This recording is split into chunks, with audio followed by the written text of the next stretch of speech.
Hai, Assalamualaikum warahmatullahi wabarakatuh dan salam sejahtera. Video ini telah dihasilkan oleh kami, saya Naili Zikri dan rakan saya. Saya Muhammad Nazmi, kami dari Sekolah SMK Subang Bestari dan kami dari kelas 4 Nebula. So, dalam video ini, kita orang akan menerangkan tentang ikatan kimia iaitu dalam sebatian ion dan sebatian kovalent yang di mana dia merupakan bab 5 tingkatan 4. Jadi, persoalan yang akan kami jawab dalam video ini adalah mengenai masalah penggunaan sebatian ion dalam bidang pertanian dan masalah penggunaan sebatian kovalent dalam bidang perubatan. Jadi sebelum kita teruskan dengan masalah penggunaan kedua-dua sebatian ini, mari kita kenal dahulu apa itu sebatian ion dan juga sebatian kovalent. Sebatian ion ialah sejenis sebatian kimia yang ion-ion dia disatukan di dalam sesuatu struktur kekisi ikatan-ikatan ion. Ion yang bercas positif dia selalunya ion logam. Kalau ion yang bercas negatif dia sama ada unsur atau molekul bukan logam. Seterusnya, sebatian ion ini dia tidak boleh mengkondaksikan elektrik kalau dia dalam keadaan pebejal, tetapi dia boleh mengkondaksikan elektrik jika dia dalam keadaan leburan atau larutan aqueous. Selain itu, kebanyakan sebatian ion boleh larut di dalam air tetapi tidak boleh larut dalam pelarut organik. Dan last sekali, takat lebur dan takat didihnya yang tinggi. Pengenalan kepada sebatian kovalent pula, sebatian kovalent biasanya terbentuk apabila dua atom bukan logam terikat bersama. Dalam jenis sebatian ini, elektron dikongsi dan ini menyebabkan ikatan di antara mereka. Sebatian kovalent tidak boleh mengkondaksikan elektrik dalam semua keadaan. Kebanyakan sebatian kovalent tidak boleh larut dalam air, tetapi boleh larut dalam pelarut organik. Kenapa dia guna perkataan kebanyakan kat sini? Sebab seperti yang kita tahu, air merupakan sebatian kovalent dan air sudah pasti boleh larut dalam air. Dan yang terakhir sekali, takat lebur dan takat didih bagi sebatian kovalent adalah rendah. So, kita orang ada sediakan satu video untuk menggambarkan tentang masalah penggunaan sebatian ion. Mari kita lihat.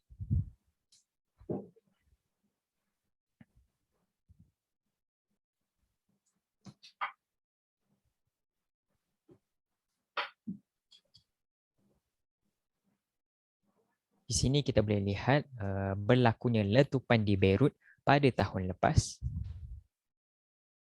Kita akan teruskan lagi dengan melihat contoh kes atau tragedi yang pernah berlaku di serata dunia yang melibatkan masalah penggunaan sebatian ion. Yang pertama, berlakunya letupan besar di pelabuhan Beirut iaitu yang disebabkan oleh amonium nitrat seperti dalam video tadi. Yang kedua, berlaku juga dua letupan besar di bandar pelabuhan Tianjin juga disebabkan oleh amonium nitrat. Selanjutnya, berlaku juga letupan di Menara Silo yang berdekatan dengan bandar Frankfurt.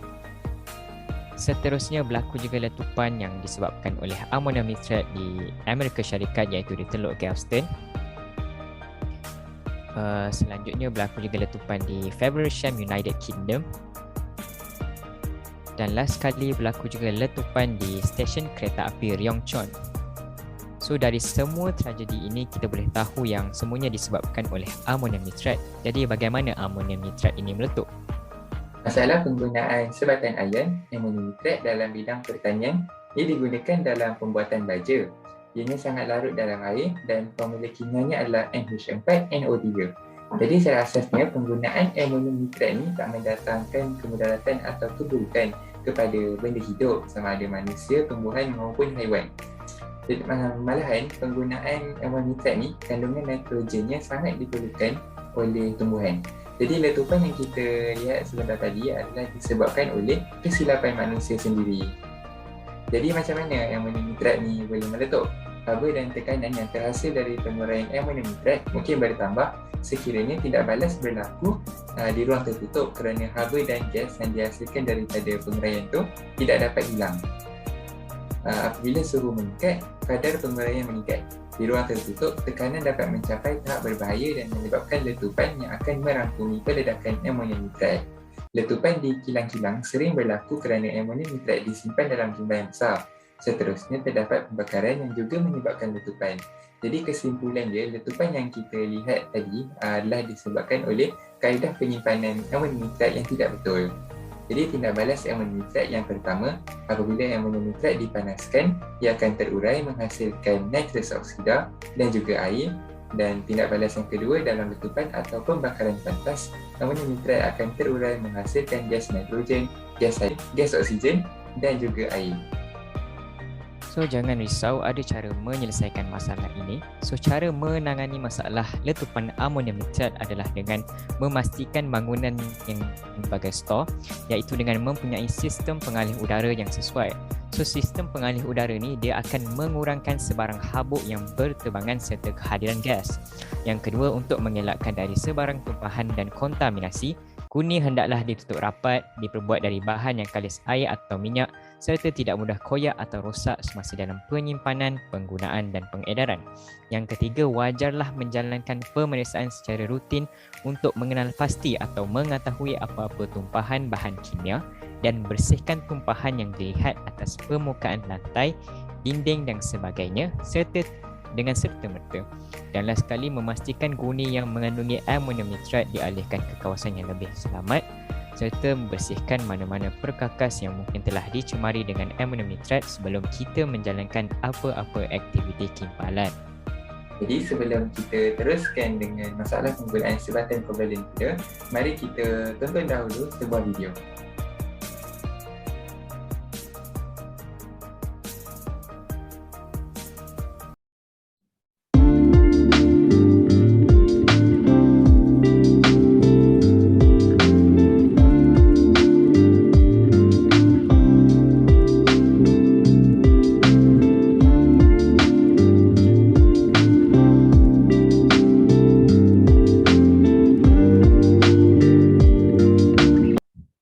Acetaminophen ni adalah ubat yang kita selalu ambil, iaitu paracetamol.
Kita dah habis lihat video ini.